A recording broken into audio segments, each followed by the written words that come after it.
올해 대세 상승이 힘든 이유가 큰형님이 강남이 죽쓰고 있는데 동생들이 막 형님을 뛰어넘어서 막 올라갈 수는 형님 없잖아요. 한번 해봅시다. 이런 형님 해볼 수는 없지. 강남을 뛰어넘을 수는 없는 거고 이제 동생들은 그럴 수는 있죠. 워낙 많이 떨어졌기 때문에 좀 회복하는 차원에서 10억 하던 게 7억 6억으로 떨어졌다가 7억 8억 8억 5천 이렇게 오를 수는 있죠. 근데 강남은 10억 하던 게 예를 들어서 10억 하던 게 8억 5천까지밖에 안 떨어졌단 말이에요.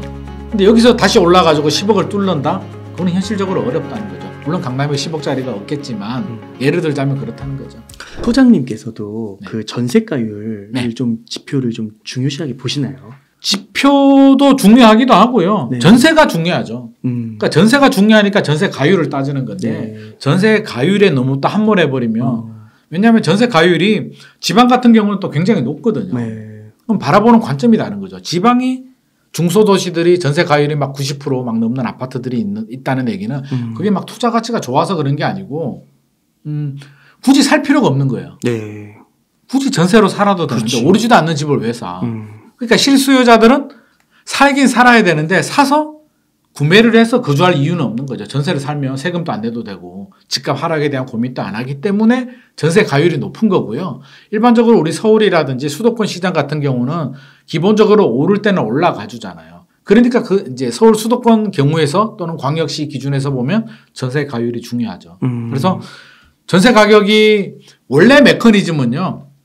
최근에 전세 가격이 떨어지면서 이제 좀 원래 메커니즘이 좀 다르게 좀 붕괴되긴 했는데 원래는 매매 가격이 오르면 수요자들은 집값이 떨어질 것 같으니까 잠시 쉬어가는 타이밍에 전세로 돌아서죠. 그러면 전세 수요가 늘어나면서 전세 가격이 올라가요.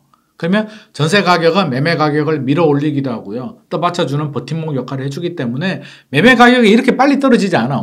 원래는 3개월 만에 30% 떨어지는 게 말이 안 돼요. 말이 안 되는데 지금 다 떨어졌거든요. 네. 전세 가격이 떨어지다 보니까 매매 가격이 떨어지는 거고요. 매매 가격이 떨어지다 보니까 전세 가격이 떨어지는 건데 동반 하락을 했기 때문에 지금 문제가 되는 거고 지금 시점에서는 전세가 언제 반등하느냐가 굉장히 중요한 포인트가 되죠. 그래서 지금은 전세가 굉장히 중요하다. 그러니까 이 강남 지역 보면 진짜 전세가 아까 말씀해 주셨지만 반포도 10억 떨어지고요. 네, 맞아요. 개포도 막 개포는 18억 막 그렇죠. 입주 물량이 나오니까요. 그러면은 말씀해 주신 대로 그게 또 임대차 4년까지 한 5년 갱신할 수 있으니까 2년 아니 5% 갱신할 수 있으니까 그러니까 4년이 가면요. 4년 가는 거죠. 이 매매는 지금 보니까 20억이 넘는데 네. 전세가 8억인 거예요. 그렇죠. 그럼 이 갭이 엄청나잖아요. 40%죠. 전세가율이. 그렇잖아요. 네.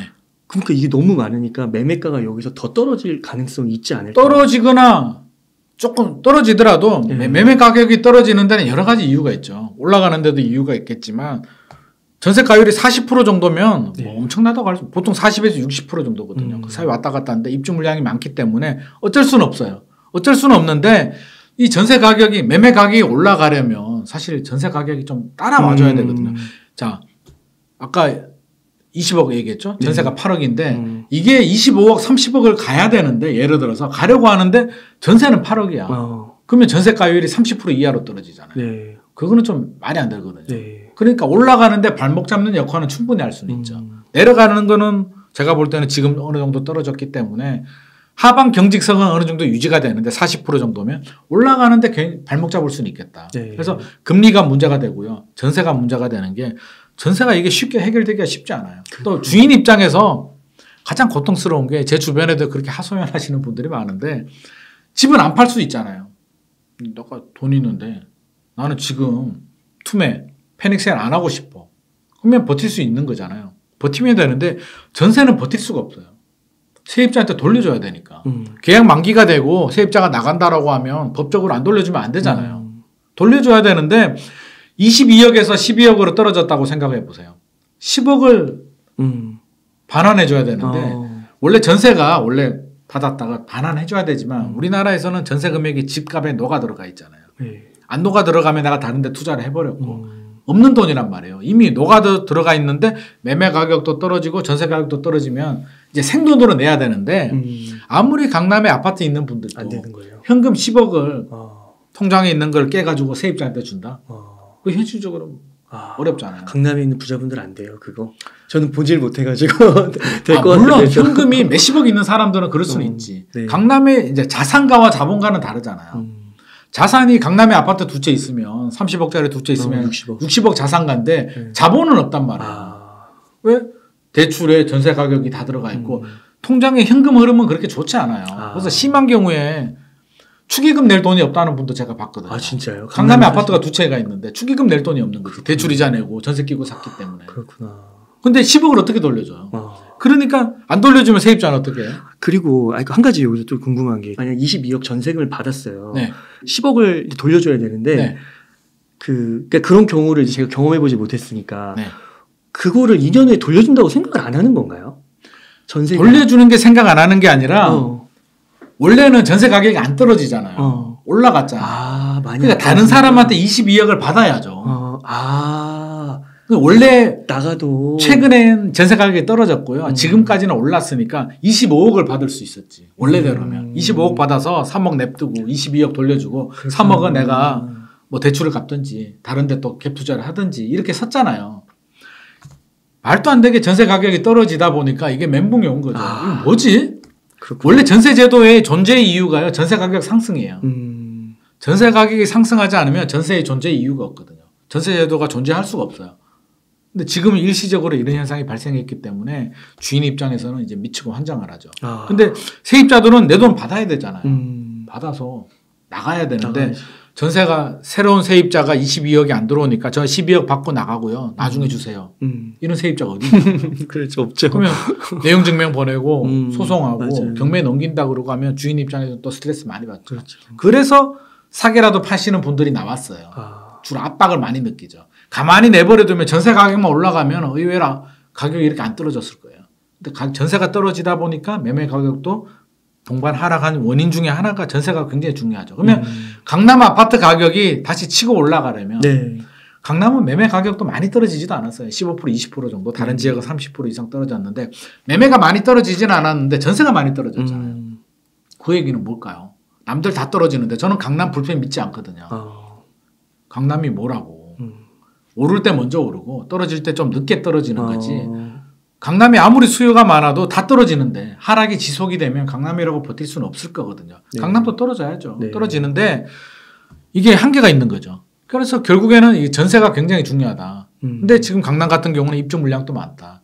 올해 2023년에 입주 물량이 10,000세대 정도 돼요. 서울이 24,000인데 서초구 강남구만 10,000이에요.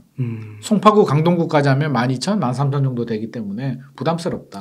그 반포자이가 2014년인가 15년 그때 미분양 났었다고. 반포자이 퍼스티지하고 2014년이 아니고 더 전이었을 거예요. 더 전인가요? 네.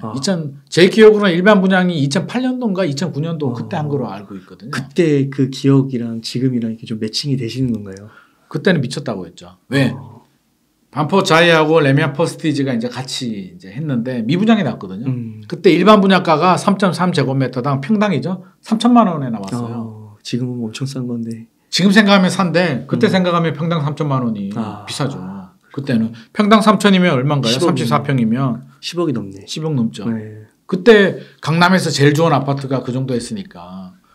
그래서 제가 그때 제 후배가 사무실을 찾아왔어요. 그래서 평당 3천만 원이 말이 되냐고. 그래서 제가 그래. 강남이 뭐라고. 미친 거 아니야? 나중에 알고 보니까 제가 미쳤더라고. 그때 샀어야 되는데 내가 미쳤더라고. 그래서 그 욕할 문제는 아닌데 어떻게 됐든지 간에 그런 시절이 있었고요. 그래서 이제 많이 올랐죠. 오르긴 올랐는데 지금 또 전세 가격이 빠르게 올라가기는 좀 어려울 것 같아요. 특히 강남 같은 경우는. 그래요. 이미 떨어졌고 한번 떨어진 게 올라가려면 2%C에 걸려가지고 원래는 2년이었는데 이제 4년이 됐기 때문에 상당히 좀 더딜 거다. 그리고 입주 물량들은 주인이 입주하는 경우들도 있겠지만 또 세입자를 또 구해야 되기 때문에 전반적으로 본다면 저는 강남은 올해 좀 힘들 거다.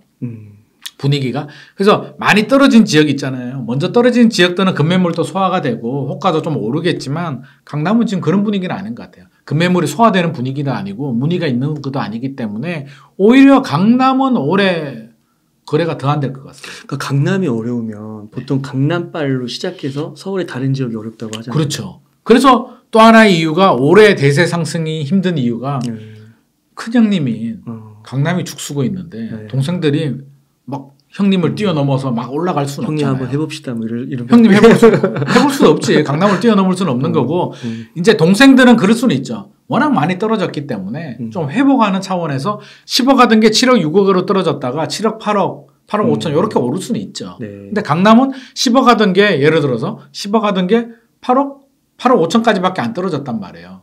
근데 여기서 다시 올라가지고 10억을 뚫는다? 그건 현실적으로 어렵다는 거죠. 물론 강남에 10억짜리가 없겠지만 예를 들자면 그렇다는 거죠.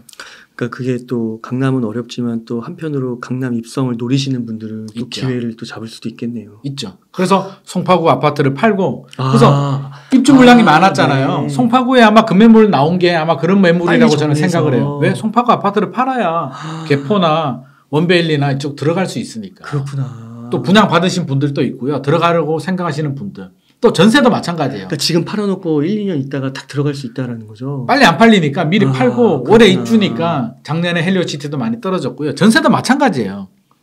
세입자도 예를 들어서 예예요. 헬리오시티 이제 전세로 사시는 분인데 같은 값이면 원베일리 한번 살고 싶잖아요. 그렇죠. 근데 원베일리 전세 가격이 높지 않아. 예를 들어서 개포도 마찬가지고 맞아요. 프레지던스 새 아파트 한번 살아볼까? 엄청 잘 돼 있대요 커뮤니티가. 그러니까 네. 전세인데 내 집이 아닌데 어때?